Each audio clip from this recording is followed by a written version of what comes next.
Hello everyone, welcome to our YouTube channel homework coaching. देखिए यहाँ पे हम लोग क्वेश्चन की सीरीज के बारे में बात कर रहे हैं। जैसे इससे रिलेटेड हमने पहले दो टेस्ट डिस्कस किए हैं एस्टिमेशन एंड कोस्टिंग के, राइट। जो हमारे पास जो थर्ड टेस्ट है ये सॉइल का था और इसमें सॉइल में भी हमने बेसिक प्रॉपर्टीज ऑफ सॉइल से मेनली क्वेश्चंस को सेट किया था, राइट। तो उन क्वेश्चंस के अकॉर्डिंग जो हमारे पास में फर्स्ट क्वेश्चन था, चलिए अब उसके सॉल्यूशन को स्टडी करेंगे। तो जो हमारे पास फर्स्ट क्वेश्चन है, the first question is void ratio and specific gravity of a soil are 0.65 and 2.72। ये बोलता है void ratio की वैल्यू हमारे पास जो सॉइल गिवन है इसमें है 0.65 and specific gravity is 2.72। The degree of saturation in percentage corresponding to water content of 20% is।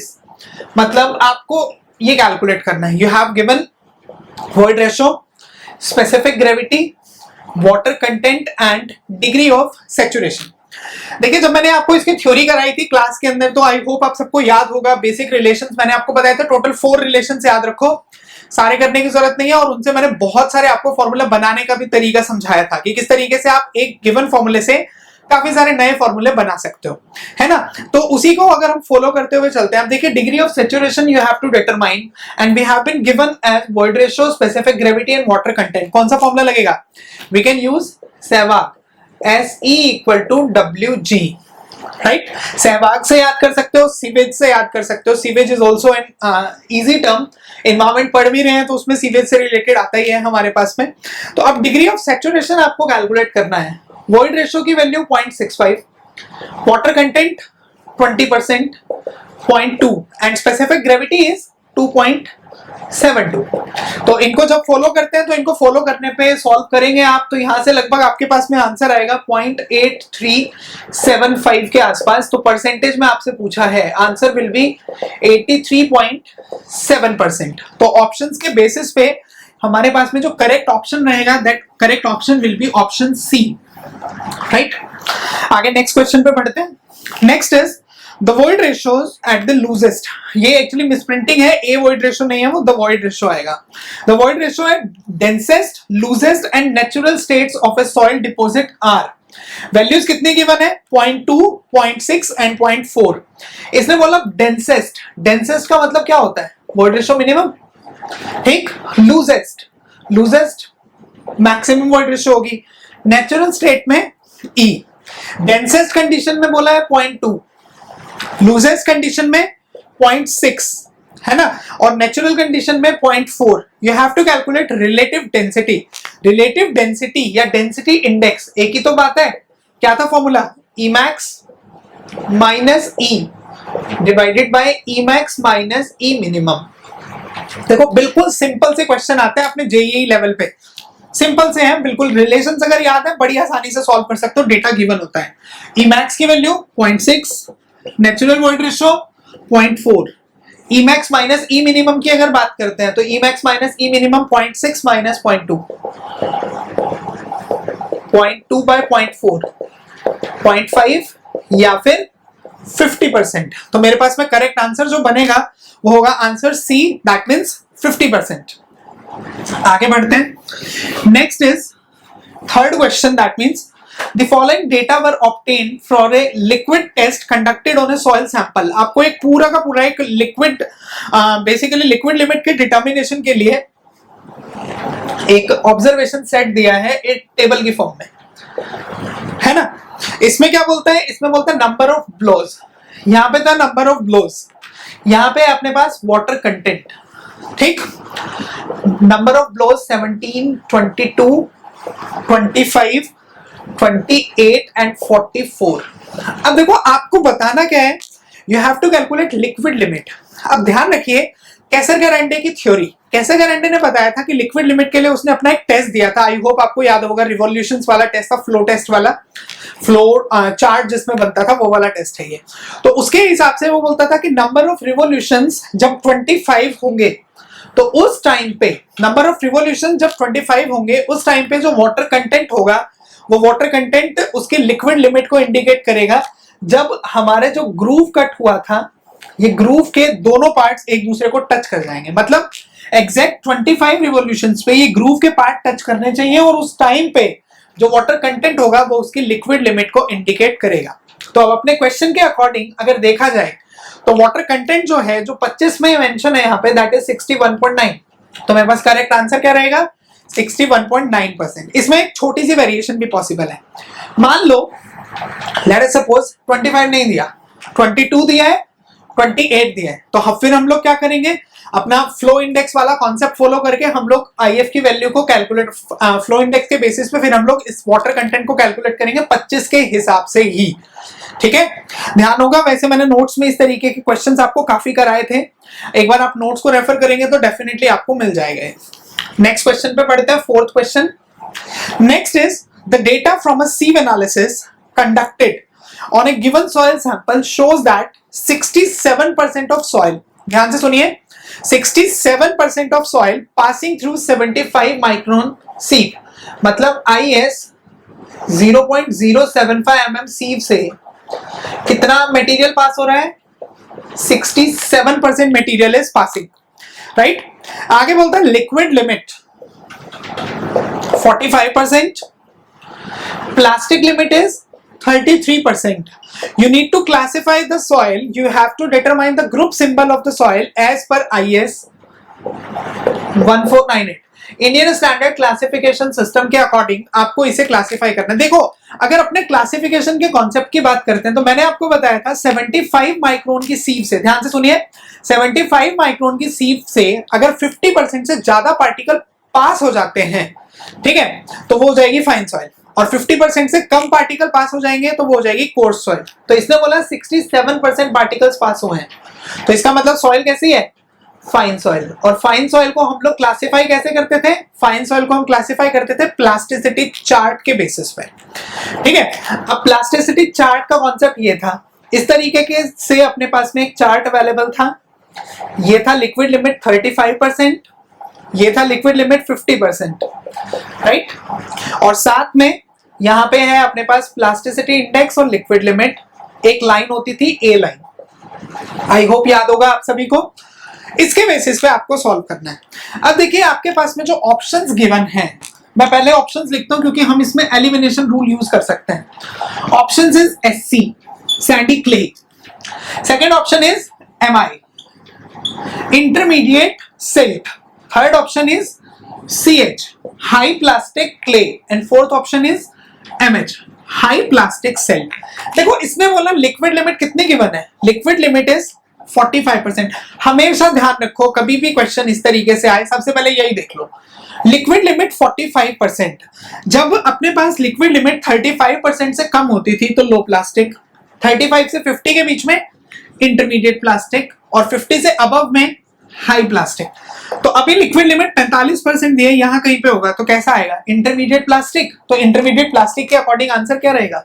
Answer B. आपको किसी कैलकुलेशन की जरूरत नहीं पड़ी, सीधा ध्यान रखा कि लिक्विड लिमिट अपने पास में 50% से कम है, 35 से 50 के बीच में है इंटरमीडिएट, 35 से कम होता लो, और 50 से ज्यादा होता तो हाई प्लास्टिक, राइट। अब देखो इसी में कैलकुलेशन के हिसाब से ये एग्जैक्ट, ये तो एक तरीका है, मैंने एक शॉर्ट फॉर्म में आपको बता दिया कि कैसे आंसर आएगा। एग्जैक्ट ऐसे नहीं आएगा। एग्जैक्ट कैसे आएगा? एग्जैक्ट के लिए हम पहले कैलकुलेट करेंगे प्लास्टिसिटी इंडेक्स। एक प्लास्टिसिटी इंडेक्स तो आएगा liquid limit minus plastic limit से। लिक्विड लिमिट 45, प्लास्टिक लिमिट 33, तो इसके बेसिस पे हमने इसे कैलकुलेट किया, देन दिस इज 12%, राइट। एक प्लास्टिसिटी इंडेक्स आईपी कैलकुलेटेड जो हम ए लाइन के बेसिस पे कैलकुलेट करते हैं 0.73 WL-20 से, और 0.73 WL कितना? 45 माइनस 20, जिससे हमारे पास में यहां से लगभग जो वैल्यू बनेगी 25 का 0.73%, लगभग 16-17% के आसपास ही आएगा ये, राइट। अब जब आईपी गिवन की वैल्यू, मैंने आपको समझाया था आईपी गिवन की वैल्यू अगर आईपी कैलकुलेटेड के कंपैरिजन में ज्यादा होगी, आईपी गिवन अगर ज्यादा होगा तो ए लाइन से ऊपर, that means clay. IP given की वैल्यू अगर कम होती है आईपी कैलकुलेटेड से तो ए लाइन से नीचे, और ए नीचे आने का मतलब क्या हुआ?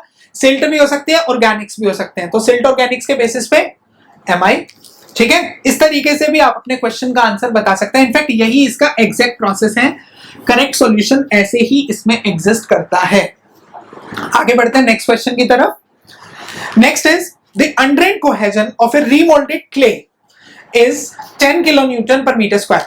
इसने बोला undrained cohesion of a remoulded clay is 10 kilonewton per metre square. Remoulded clay, cohesion वैसे shear स्ट्रेंथ से रिलेटेड है, आई होप याद होगा, shear स्ट्रेंथ जब पढ़ा था तो समझाया था मैंने आपको उसमें। आगे बोलता है इसी में, if the sensitivity of clay is 20, sensitivity of a clay is 20, then corresponding compressive strength कितनी होगी इसकी, ठीक है, नेचुरल स्टेट में। इसमें थोड़ा सा मिसप्रिंटिंग था, ये कॉरेस्पॉन्डिंग जो वैल्यू आपको बोली है ये आपको नेचुरल स्टेट में लिखना है, उसमें रिमोल्डेड लिखा हुआ था, ठीक। इसमें आपको ये बताना है। अब देखिए ये आपके पास आ गया सेंसिटिविटी। सेंसिटिविटी नॉर्मली क्या होता है, सेंसिटिविटी होता है natural state divided by remoulded state. shear strength, undrained compressive strength in natural state to remolded state या undisturbed state to remolded state. Now sensitivity is 20,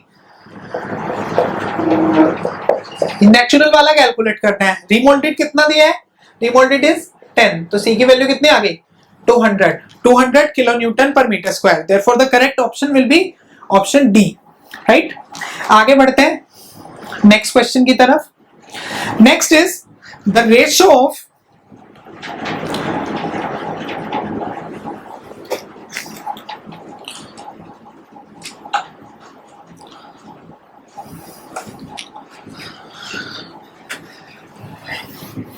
हाँ, तो आगे बढ़ते हैं अब नेक्स्ट क्वेश्चन की तरफ। Next is the ratio of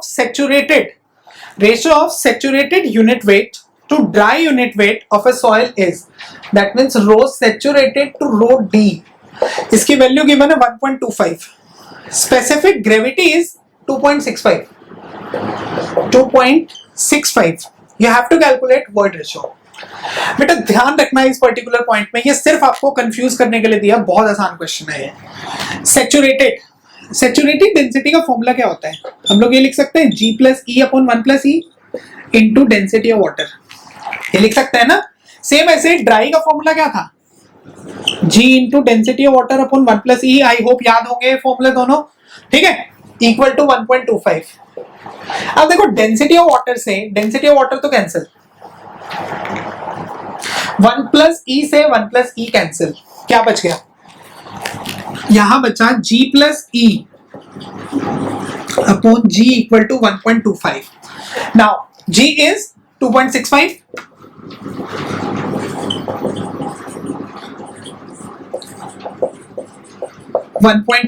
solve करो, यहां से वॉइड रेशियो आ जाएगी। दूसरा तरीका बताता हूं आसान, बाद में वैल्यू पुट करना। देखो G plus e equal to 1.25 G है, तो 1.25 G में से G सब्ट्रैक्ट होगा तो क्या बच गया 0.25 G। अब सीधा पुट कर दो G की वैल्यू, बिना कैलकुलेटर के आंसर आ जाएगा। 2.65 मल्टीप्लाई किया and the void ratio will be लगभग ऑलमोस्ट 0.663, तो ये वैल्यू आ जाएगी 0.663, राइट। अगला क्वेश्चन देखिए, नेक्स्ट क्वेश्चन है, ये बोलता है इस soil mass contains 40% gravels, 50% sand and 10% silt. 40% gravels, 50% sand, 10% silt। Gate का क्वेश्चन है, ईएस में भी कवर हो चुका है और ये नोट्स में भी मिल जाएगा, मेरे वाले नोट्स में ध्यान से अगर देखोगे तो क्लासिफिकेशन में, ठीक है। You have to classify the soil, आपको सॉइल को क्लासिफाई करना है, जिसमें आपके अलग अलग ऑप्शंस गिवन है यूनिफॉर्मिटी कोफिशिएंट के बेसिस पे। बेसिकली आपसे यूनिफॉर्मिटी कोफिशिएंट पूछा है यहाँ पे। देखो यूनिफॉर्मिटी कोफिशिएंट होता क्या है, uniformity coefficient is D60 upon D10। अब सुनो ध्यान से, ठीक है, D60 अपॉन D10, ये एक अपने आप में एक यूनिक क्वेश्चन है। इस क्वेश्चन में कोई चेंजेस हो ही नहीं सकते, मतलब ऐसा नहीं है कि डेटा चेंज करके आए, बिल्कुल भी नहीं, ऐसे का ऐसे ही रहेगा एग्जाम के अंदर क्वेश्चन। देखो इसने मतलब 40% ग्रेवल्स, इसका मतलब अब ग्रेवल का साइज जो होता है ये होता है अब 4.75 mm, ठीक है। तो इसका मतलब 40% पार्टिकल ऐसे हैं जिनका साइज 4.75 mm से अबव है, क्लियर। और 40% पार्टिकल्स का साइज अगर 4.75 से अबव है तो 60% पार्टिकल्स का साइज इससे छोटा, तो D60 कितना आ गया D60 is 4.75 mm। इसके अकॉर्डिंग 40% पार्टिकल्स का साइज 4.75 mm से बड़ा है, और अगर 40% पार्टिकल्स का साइज इससे बड़ा है तो 60% पार्टिकल्स का साइज इससे छोटा भी तो होगा, और जब 60% पार्टिकल्स का साइज छोटा हुआ तो उस साइज को हम लोग नाम क्या देते हैं? That size is known as D60। फिर आगे बोलता है, अब देखो सैंड छोड़ दो, 10% सिल्ट। सिल्ट का साइज क्या था? सिल्ट का साइज होता है लेस देन 0.075 mm। इसने बोला सिल्ट का साइज क्या है? सिल्ट का साइज 75 माइक्रोन से छोटा है और 10% सिल्ट है, तो इसका मतलब D10 कितना हो गया? D10 का मतलब जिसमें 10% पार्टिकल उस साइज से छोटे होंगे, तो D10 कितना हो गया? 0.075 mm। मिल गया दोनों? पुट करो answer, Cu will be equal to 4.75 divided by 0.075, ये लगभग आता है 63.33 के आसपास। तो यूनिफॉर्मिटी कोएफिशिएंट ग्रेटर देन 60 हो जाएगा। ऑप्शन चेक करेंगे आप तो सी ऑप्शन ऐसा है जिसमें बोला गया है uniformity coefficient greater than 60, right. Next question पे बढ़ते हैं। Next is a saturated soil। Next question जो है वो है a saturated soil has total density of 22 kilonewton per meter cube। this is saturated density 22 kilonewton per meter cube, water content of 10%, water content of 10%। you have to calculate bulk density and dry density, bulk and dry। देखो बेटा, यहाँ पे आपको इस test के अंदर ऐसा कोई क्वेश्चन नहीं मिलेगा जो सिंपल सा क्वेश्चन हो। वैसे तो सारे ही आसान होंगे, लेकिन यहाँ पे जो हमने सीरीज ये स्टार्ट की है इसका मेन मोटिव है आपको मोस्ट कंफ्यूजिंग क्वेश्चन से, जितने मोस्ट कंफ्यूजिंग क्वेश्चन जो होते हैं उनसे आपको इंट्रोड्यूस कराना कि इन क्वेश्चंस के एक्चुअल आंसर्स क्या रहेंगे। अब देखो, इसने बोला कि अपने पास सेचुरेटेड सॉइल है जिसकी टोटल डेंसिटी है 22 किलो न्यूटन पर मीटर क्यूब, ठीक है, और उसी टाइम पे वाटर कंटेंट कितना है? 10%। अब ड्राई डेंसिटी और बल्क डेंसिटी बतानी है, ठीक है। अब और तो कुछ दिया नहीं हुआ, तो ड्राई डेंसिटी कैसे आएगी या सैचुरेटेड बल्क कैसे आएगी?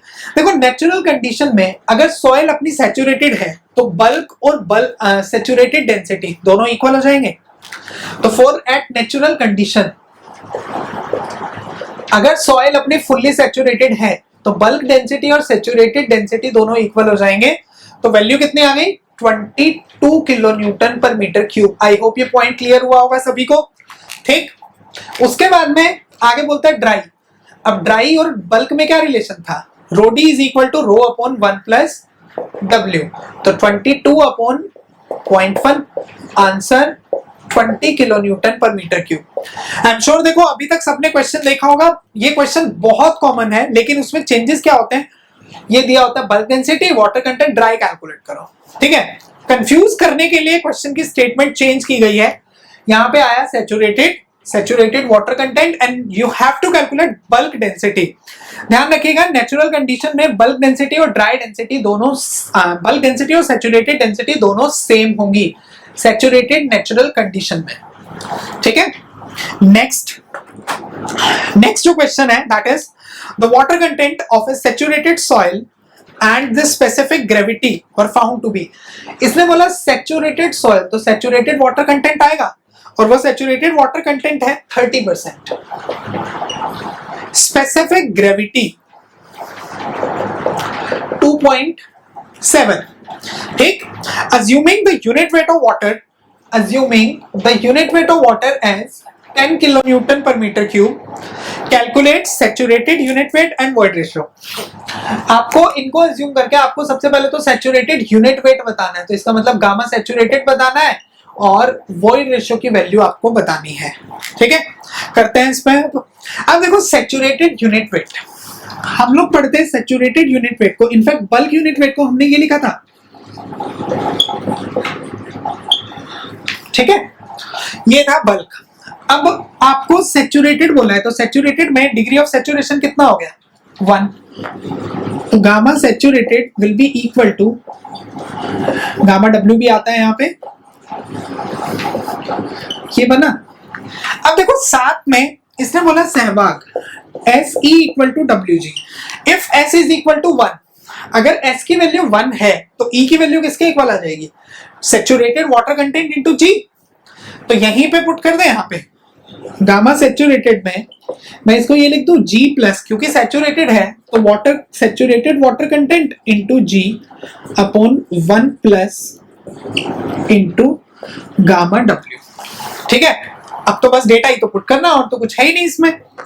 G is 2.7, water content 0.3, again G 2.7 into 10। तो यहां से सैचुरेटेड डेंसिटी आपके पास में आ जाएगी 19.4 किलो न्यूटन पर मीटर क्यूब। ये तो बनी सैचुरेटेड डेंसिटी। ठीक है, फिर आपको बोला है इसने you have to calculate void ratio also. Void ratio भी बतानी है। अब वॉइड रेशियो के लिए सेम सहवाग लगा सकते हैं, SE equal to WG। Now what is S? S की वैल्यू 1 सैचुरेटेड है, वाटर कंटेंट 30, G की value 2.7। Solve it now, this will be about 0.81। तो मेरे पास में ऑप्शन जो करेक्ट रहेगा that will be option A, जिसके अंदर सैचुरेटेड डेंसिटी 19.4 और वॉइड रेशियो आ गई आपके पास में 0.81। ठीक, नेक्स्ट क्वेश्चन पे बढ़ते हैं। Next is the group symbols assigned to silty sand and clayey sand are. ये बोलता है सिंबल्स क्या रहेंगे सिल्टी सैंड और क्लेई सैंड के। अब देखिए, सैंड का सिंबल था S, सिल्ट का सिंबल M और क्ले का सिंबल C। मैंने जब नॉमेनक्लेचर आपको पढ़ाया था तो मैंने बताया था इनको उल्टा करके लिखते हैं हमेशा। तो इसका मतलब सैंड का सिंबल पहले, सिल्ट का सिंबल बाद में, क्या बन गया SM। सेम ऐसे ही क्ले का सिंबल C, रिवर्स करके लिखना है, सैंड का सिंबल S, तो आंसर SC। तो मेरे पास में क्लेई सैंड बनेगा SC एंड सिल्टी सैंड बनेगा SM। Therefore the correct answer will be answer C, SM and SC। Next is simple सा क्वेश्चन है, the liquid limit, plastic limit and shrinkage limit of A cohesive soil satisfy the relation. इसने बोला liquid, plastic और shrinkage limit cohesive soil के कौन से relation को satisfy करते हैं। ऐसा कुछ था अरेंजमेंट, कैसे अंडे के सॉरी अटरबर्ग के अकॉर्डिंग। अटरबर्ग ने इसको दिया लिक्विड लिमिट, उसके बाद प्लास्टिक लिमिट, उसके बाद श्रिंकेज लिमिट। तो रिलेशंस को अगर ऑप्शन को मैच करते हैं तो ऑप्शन में लिक्विड लिमिट की वैल्यू मैक्सिमम, सबसे पहले लिक्विड लिमिट, उसके बाद में प्लास्टिक लिमिट, उसके बाद में श्रिंकेज लिमिट। तो liquid limit will be maximum and shrinkage limit will be minimum. तो यहां से इसके अकॉर्डिंग जो आपका करेक्ट आंसर रहेगा that correct answer will be answer B।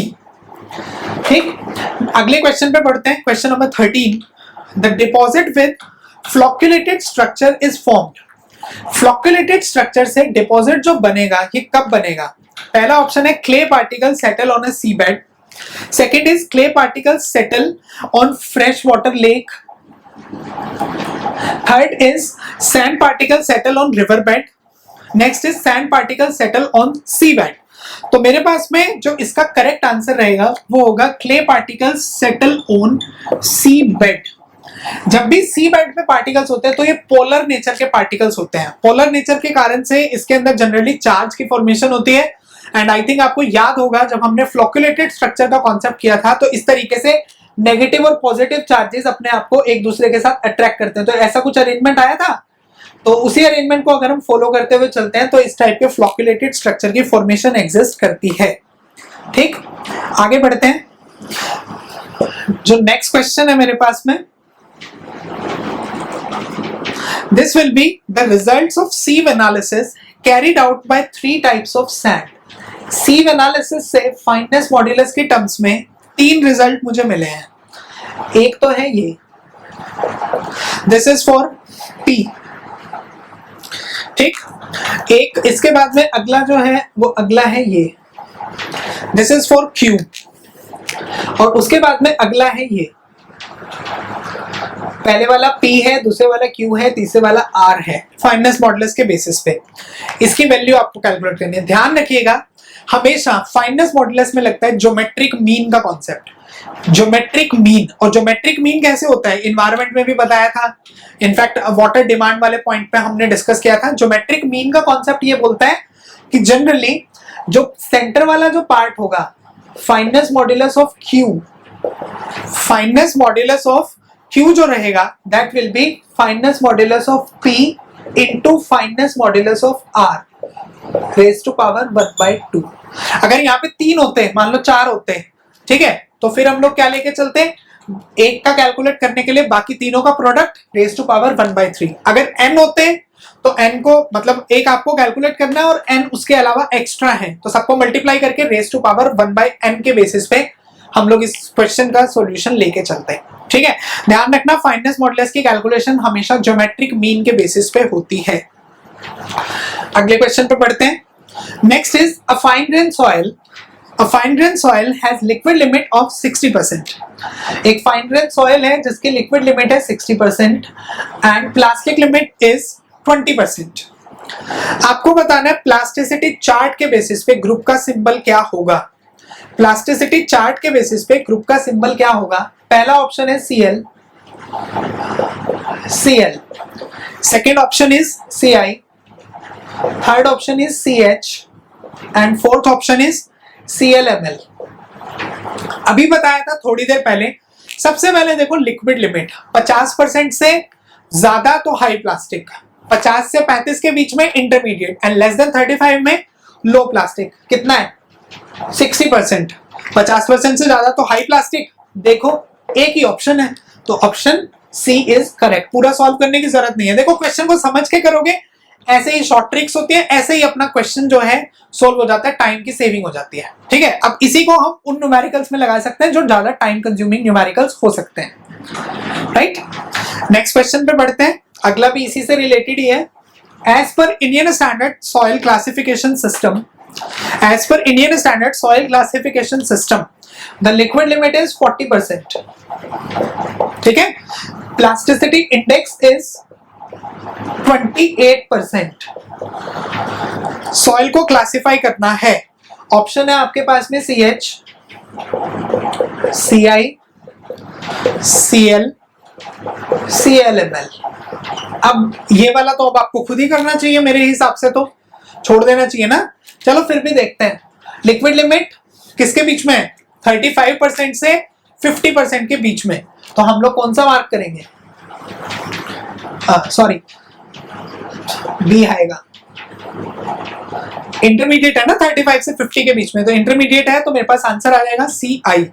और अगर मान लो ऐसा कुछ है कि आपको MI भी साथ में दे दिया, तो फिर हम लोग अपना प्लास्टिसिटी चार्ट का कॉन्सेप्ट लेके चलेंगे, जो भी मैंने पहले न्यूमेरिकल सॉल्व कराया वैसे आपको करना पड़ेगा। IP कैलकुलेटेड, IP गिवन के साथ रिलेट करके फिर अपने क्वेश्चन को आप सॉल्व करेंगे, ठीक है। नेक्स्ट क्वेश्चन पे बढ़ते हैं। Next is in its natural condition, ये बोलता है in a natural condition a soil sample has mass of 1.98 kilogram, ठीक है। और साथ में वॉल्यूम जो दिया है वो वॉल्यूम है अपने पास में 0.001 metre cube. After being completely dry in an oven the mass of sample is, तो मास कितना हो गया, dry mass 1.8 kilogram, specific gravity 2.7, unit weight 10, degree of saturation बताना है। एस की वैल्यू कैलकुलेट करनी है जब स्पेसिफिक ग्रेविटी आपको दे रखी है 2.7, ठीक है, पहला चीज। दूसरा पॉइंट क्या बोलता है, इसी के साथ में अगले पॉइंट पे आपको बोला है कि स्पेसिफिक ग्रेविटी के साथ यूनिट वेट ऑफ वाटर दिया है 10 किलो न्यूटन पर मीटर क्यूब, ठीक है। अब क्वेश्चन को सॉल्व करना है। देखो थोड़ा सा लेंथी है जरूर ये क्वेश्चन, बट मुश्किल नहीं है। सबसे पहले तो डेंसिटी कैलकुलेट कर लो, क्योंकि हमें चाहिए डिग्री ऑफ सैचुरेशन। सैचुरेशन के लिए अगर हम सहभाग वाला फॉर्मूला लगाते हैं S = WG, G तो गिवन है लेकिन वॉइड रेशो और वाटर कंटेंट दोनों चाहिए, तभी जाके हम लोग S को कैलकुलेट कर सकते हैं फिर, ठीक है। तो अब डेंसिटी से शुरुआत करते हैं। सबसे पहला पॉइंट है मेरे पास डेंसिटी। अब डेंसिटी में बल्क डेंसिटी क्या आएगा, मास अपॉन वॉल्यूम से, तो 1.98 डिवाइडेड बाय 0.001 कितना बना 1980 किलोग्राम पर मीटर क्यूब। ठीक है, अब ऐसे ही ड्राई डेंसिटी लेते हैं। अब ड्राई डेंसिटी में क्या है, ड्राई मास 1.8, वॉल्यूम 0.001, तो 1.8 डिवाइडेड बाय 0.001 कितना बन गया 1800 किलोग्राम पर मीटर क्यूब। बल्क डेंसिटी आ गई, ड्राई आ गई, सैचुरेशन बताना है। तो सैचुरेशन के लिए देखो दो तरीके हैं। पहला तरीका तो ये बोलता है कि मैं ड्राई डेंसिटी से वॉइड रेशो कैलकुलेट करूं, ठीक है, और इन दोनों को यूज करके वाटर कंटेंट कैलकुलेट करूं तो जाके सैचुरेशन आएगा। एक दूसरा तरीका भी है। दूसरा तरीका देखो, बल्क डेंसिटी। बल्क डेंसिटी में इसने बोला G plus S C upon 1 plus e into density of water. ठीक है, अब देखो इसके अंदर G गिवन है 2.7, वॉइड रेशो कैलकुलेट हो जाए तो सैचुरेशन आ जाएगा। उसमें मुझे सैचुरेशन भी कैलकुलेट करना पड़ेगा, सॉरी वॉइड रेशो भी कैलकुलेट करना पड़ेगा, वाटर कंटेंट भी कैलकुलेट करना पड़ेगा तो जाके आएगा। इसमें सीधा अपना वॉइड रेशो को कैलकुलेट करके हम लोग पुट कर सकते हैं। ठीक है, तो पहले एक काम करते हैं, वॉइड रेशो से ही शुरुआत करते हैं। अब ड्राई डेंसिटी क्या होता है, G into density of water upon 1 plus e. ठीक है, ड्राई डेंसिटी 1800, G की वैल्यू 2.7 गिवन है। डेंसिटी ऑफ वाटर देखो वैसे तो दिया 10 किलो न्यूटन पर मीटर क्यूब, लेकिन ये यूनिट्स किसके टर्म्स में है, किलोग्राम पर मीटर क्यूब। तो पानी की डेंसिटी किलोग्राम पर मीटर क्यूब में कितनी होती है 1000, वो सिर्फ आपको कंफ्यूज करने के लिए दिया है, अपॉन 1 प्लस ई। तो यहां से वॉइड रेशियो सॉल्व करोगे तो वॉइड रेशियो की वैल्यू आएगी आई थिंक 0.5। ठीक है, अब वॉइड रेशियो आ गया 0.5। अब दूसरा मैंने मेथड क्या बताया, एक मेथड तो बताया बल्क डेंसिटी वाले फॉर्मूले में पुट कर दो सीधा आंसर। दूसरा क्या बोलता है, इन दोनों को यूज करके वाटर कंटेंट कैलकुलेट करो। वाटर कंटेंट तो dry density 1800, bulk density is 1980 upon 1 plus डब्ल्यू। तो यहां से वाटर कंटेंट कितना आएगा 10%, 0.1। अब तो हो ही सकता है मेरे ख्याल से S E equal to WG, E की वैल्यू 0.5, वाटर कंटेंट 0.1, G की वैल्यू 2.7। जब सारी वैल्यूज पुट कर दोगे सभी वैल्यूज तो यहां से आपको S की वैल्यू मिलेगी लगभग 0.54। तो डिग्री ऑफ सैचुरेशन आ गया आपके पास में 54% and the option will B C, correct option. ठीक, आगे बढ़ते हैं नेक्स्ट क्वेश्चन की तरफ। नेक्स्ट क्वेश्चन की तरफ बढ़ते हैं। नेक्स्ट है आपको लिस्ट को मैच करना है। पहली लिस्ट में आपके पास में है लैकस्ट्रीन सॉइल, लैकस्ट्रीन सॉइल। लैकस्ट्रीन के बाद में नेक्स्ट दे रखा है आपको एल्यूवियल सॉइल,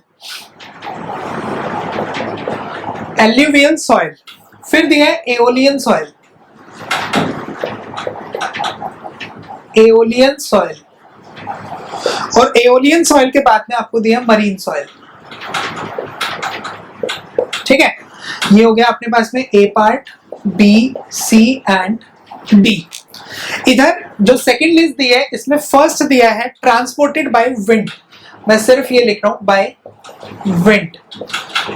सेकंड आपको दिया है transported by running water, water. Third आपको दिया है deposit at the bottom of the lakes, bottom of lake. ठीक है, और फोर्थ दिया है डिपॉजिट इन सी वाटर। ठीक है, अब देखो लैकस्ट्रीन 7 डिपॉजिट बताए थे आपको। लैकस्ट्रीन मैंने समझाया था, लैकस्ट्रीन लेक स्टिल वाटर, जहां पे स्टैग्नेंट वाटर होगा उसके नीचे बनेगा। तो लैकस्ट्रीन किससे मैच करेगा, बॉटम ऑफ द लेक से। ए का third. Alluvial, alluvial is related to running water, तो बी का सेकंड। ठीक है, एओलियन, एओलियन एयर, तो ये किसकी वजह से बनेगा, विंड की वजह से। मरीन का तो मतलब सी होता ही है, तो सी डिपॉजिट। तो मेरे पास में ए का 3, ठीक है, बी का 2, सी का 1 एंड डी का 4। करेक्ट ऑप्शन जो रहेगा that will be option B. आगे बढ़ेंगे नेक्स्ट क्वेश्चन की तरफ। Next is the liquid limit, liquid limit and plastic limit of sample are 65% and 29%।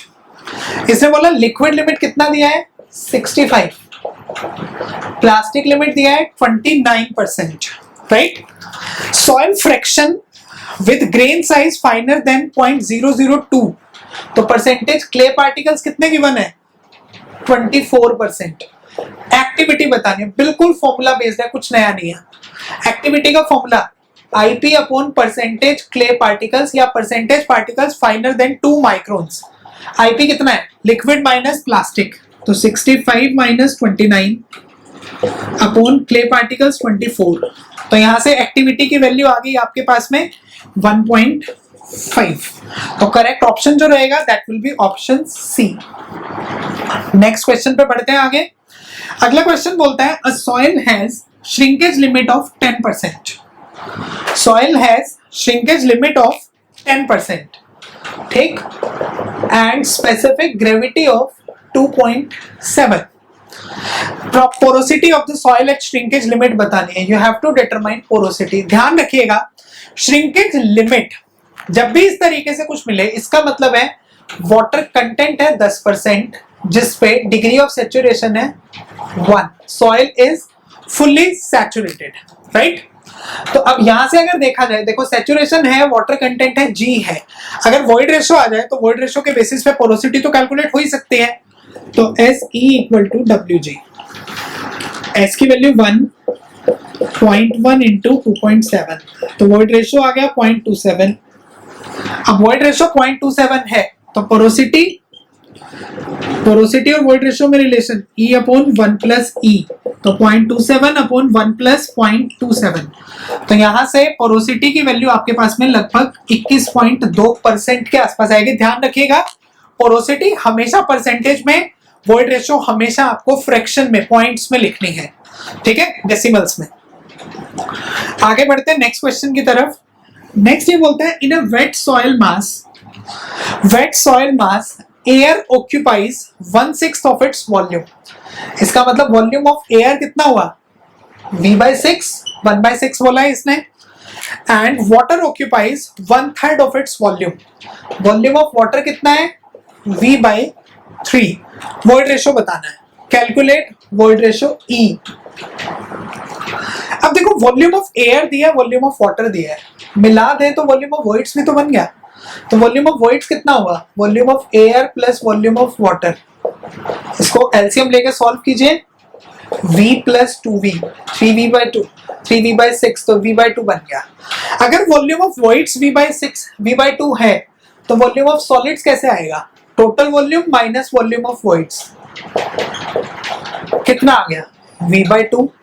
Void ratio क्या होता है? Volume of voids upon volume of solids, तो आंसर 1। एक तो ये तरीका। दूसरा तरीका क्या है? दूसरे तरीके में टोटल वॉल्यूम को 1 मान लो, 100 मान लो, 10 मान लो, जो आसान लगे वो मान लो, क्वेश्चन सॉल्व कर लो। थर्ड वे, देखो वॉल्यूम ऑफ वॉइड्स अगर आ गया तो volume of voids V/2, total volume V, porosity calculate हो सकती है और पोरोसिटी से वॉइड रेशो भी आ जाएगी। जैसे आसान लगे वैसे सॉल्व करो, कोई जरूरी नहीं है कि हमेशा ऐसे ही सॉल्व करना। बहुत सारे तरीके होते हैं सॉइल में एक ही न्यूमेरिकल को सॉल्व करने के, जो आसान लगे वैसे आपको सॉल्व करना है। नेक्स्ट क्वेश्चन पे बढ़ते हैं। Next is a lacustrine soil are the soils. अभी बताया, 2 क्वेश्चन पहले ही डिस्कस किया था। लैक्स्ट्रीन सॉइल कहां पे बनेगा? लैक्स्ट्रीन सॉइल हमेशा लेक के बॉटम में बनेगा, लैक्स्ट्रीन लेक। तो यहां पे आंसर आपके पास रहेगा, answer D will be the correct one, ठीक। ये बोलता है अगला क्वेश्चन, एक स्टैंडर्ड प्लास्टिसिटी चार्ट गिवन है इस तरीके का, ठीक है। यहाँ पे ये 35% लिक्विड लिमिट है, ये 50% लिक्विड लिमिट है, ये हो गया अपने पास में 20% का पॉइंट ए चार्ट के बेसिस पे। एक्स आपको बताना है, एक्स क्या है, व्हाट डज एक्स रिप्रेजेंट। ये एक्स यहाँ पे है, क्वेश्चन में थोड़ा सा मिसप्रिंटिंग है, एक्स यहाँ लिखा हुआ है ऐसे नहीं, ये एक्स यहाँ पे है। अब इसका आंसर बताओ। 35 से 50 के बीच में इंटरमीडिएट प्लास्टिक, तो इसका मतलब आई तो कंफर्म है, ठीक है। साथ में क्या बोलता है, ए लाइन से ऊपर, ए लाइन से ऊपर हमेशा क्ले, तो answer CI। Simple, as simple as that, ठीक है। तो आपके पास में जो आंसर बनेगा यहाँ पे, इसमें सिंबल नहीं पूछे हैं, यहाँ पे सिंबल की बजाय आपको क्या बोला गया है, यहाँ पे इनका एक्सप्लेनेशन दिया है, तो आपके पास बनेगा क्ले ऑफ इंटरमीडिएट प्लास्टिसिटी। अगला क्वेश्चन पे बढ़ते हैं, next question. Next is soil sample has specific gravity of 2.68. Specific gravity 2.6, not 2.68 नहीं है, 2.6 है. Void ratio of 0.78. 0.78. Water content in percentage required to fully saturate the soil will be. आपको water content बताना है जो सॉइल को saturate करने में हेल्प करेगा. सहवाग, एस की value 1, void ratio 0.78, W and G is 2.6. Solve it now. 0.3 आ जाएगा. तो वाटर कंटेंट परसेंटेज में आपके पास में 30%. ठीक. Next question. अगला क्वेश्चन बोलता है a dry soil has mass specific gravity of 1.35. This is very important question actually. बहुत अच्छा क्वेश्चन है, समझने वाला क्वेश्चन है. इसने बोला एक ड्राई सॉइल है जिसकी मास स्पेसिफिक ग्रेविटी कितने गिवन है 1.35. ठीक. आगे बोलता है स्पेसिफिक ग्रेविटी ऑफ सॉलिड्स कितना है. Specific gravity of solids is 2.7. Void ratio बतानी है. अब वॉइड रेशियो की अगर बात करें हम लोग तो वॉइड रेशियो के लिए जनरली हम लोग ये लिख सकते हैं. देखो ड्राई कंडीशन में मास स्पेसिफिक ग्रेविटी होता है रो अपॉन रो डी. अब जैसा कि इसने बोला ड्राई कंडीशन है तो ड्राई कंडीशन में आपके पास रो की जगह पे क्या आ जाएगा, रो डी. ठीक है, rho D upon rho W. तो अब जीएम की value 1.35, rho D upon rho W. तो रो डी कितना आ गया 1.35 ग्राम्स पर centimetre cube. Dry density 1.35.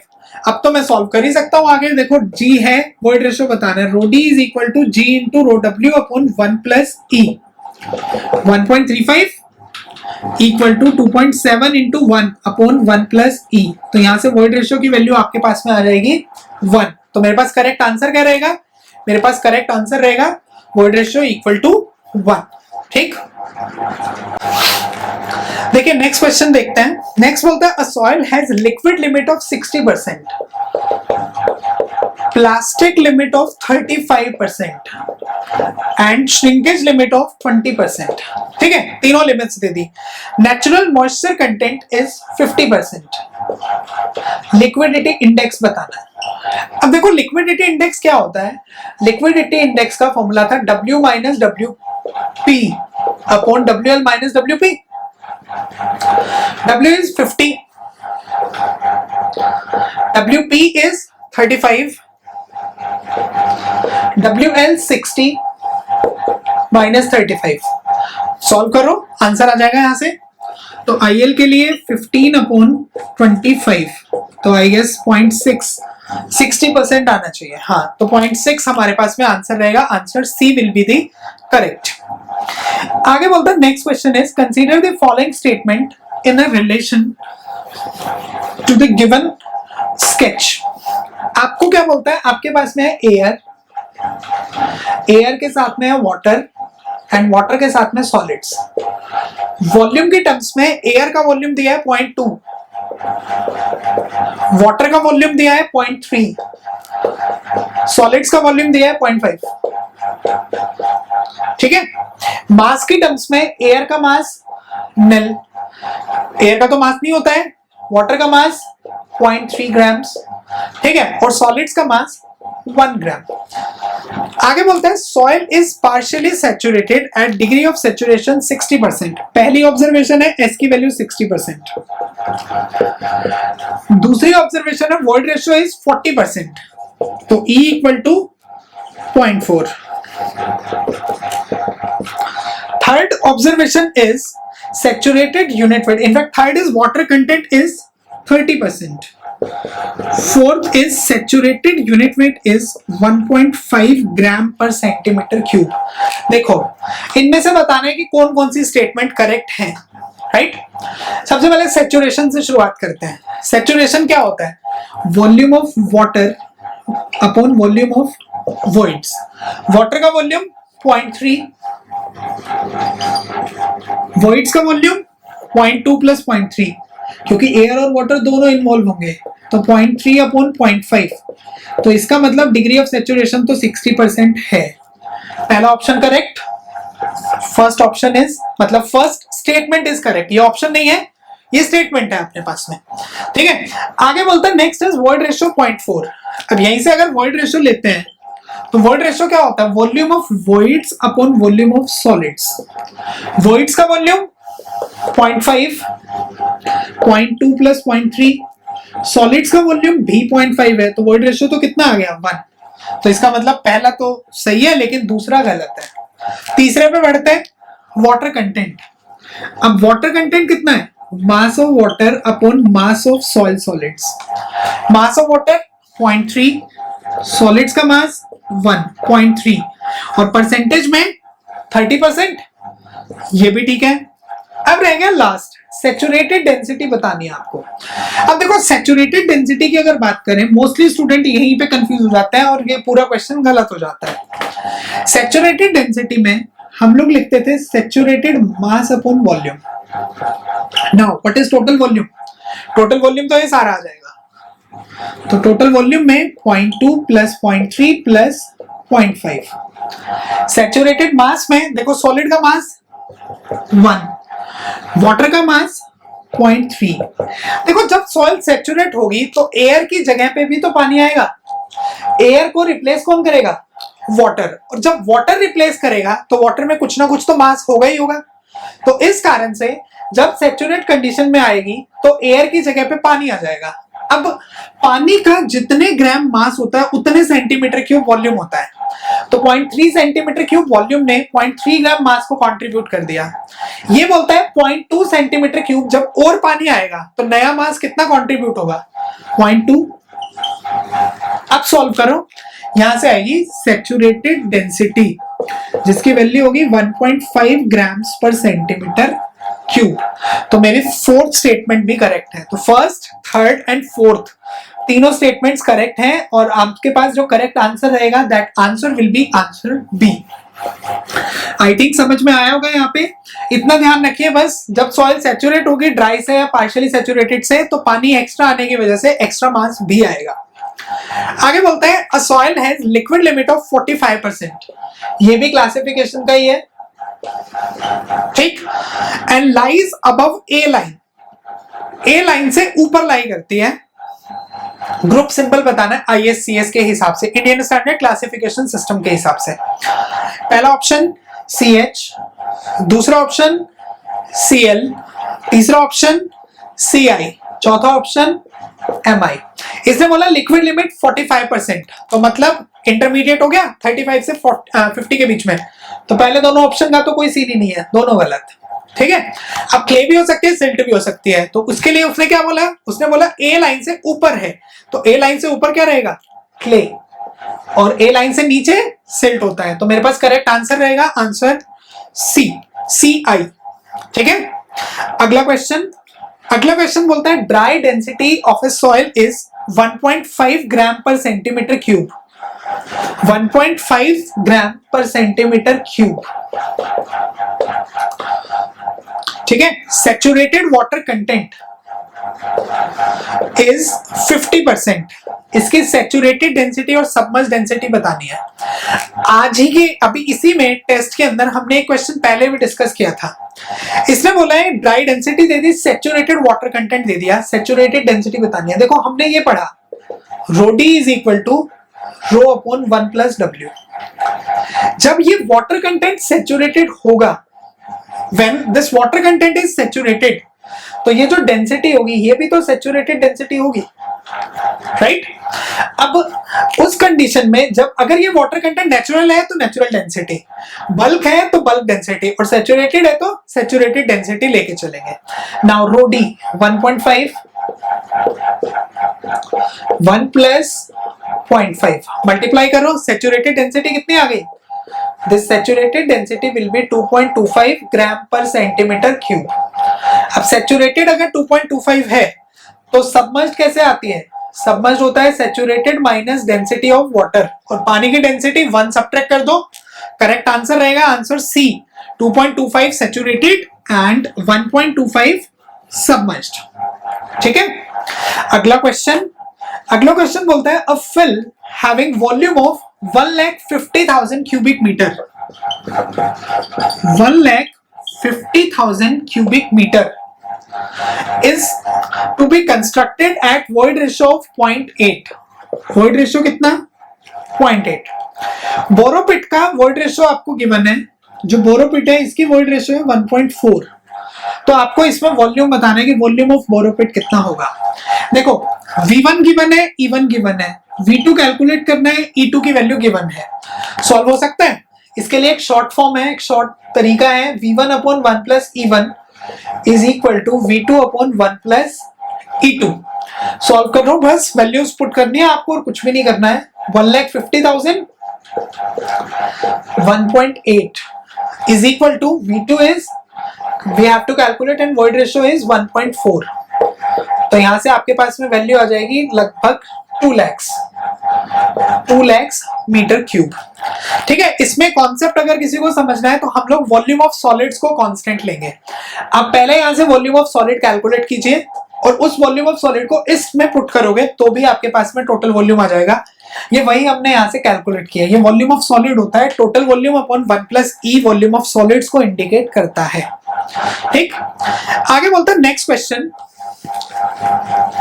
The moisture content of A clayey soil is decreased from large value. एक clayey soil में moisture content large से decrease हो रहा है. What will be the correct sequence of occurrence of the following limits. Shrinkage limit, plastic और liquid limit का sequence of occurrence क्या होगा जब वॉल्यूम अपना डिक्रीज कर रहा है.